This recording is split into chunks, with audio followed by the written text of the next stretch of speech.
గజానికో కీచకుడు, వీధికో దుశ్శాసనుడు. ఎక్కడ పడితే అక్కడ మహిళలపై అఘాయిత్యాలకు పాల్పడుతున్నారు. ఒడిశాలో విద్యార్థిని సూసైడ్ ఘటన మరవక ముందే కర్ణాటకలో మరో విద్యార్థిని సైతం కీచక పర్వానికి గురైంది. ఒడిశాలో లెక్చరర్ వేధింపులు భరించలేక యువతి బలవన్మరణానికి పాల్పడిన ఘటన మరవక ముందే కర్ణాటకలో ఓ విద్యార్థిని కీచకుల చేతిలో నరకయాతన పడింది.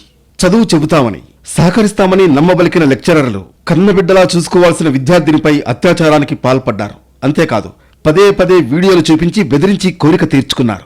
బాధితురాలి ఫిర్యాదుతో 2 లెక్చరర్లతో పాటు వారి స్నేహితుడిని పోలీసులు అరెస్టు చేశారు.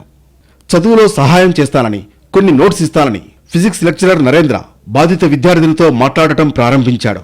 అది వారిద్దరి మధ్య పరిచయానికి దారితీసింది. తర్వాత నరేంద్ర తన స్నేహితుడు అనూప్ రూమ్కు తీసుకువెళ్లి బాధితురాలపై అత్యాచారానికి ఒడిగట్టాడు.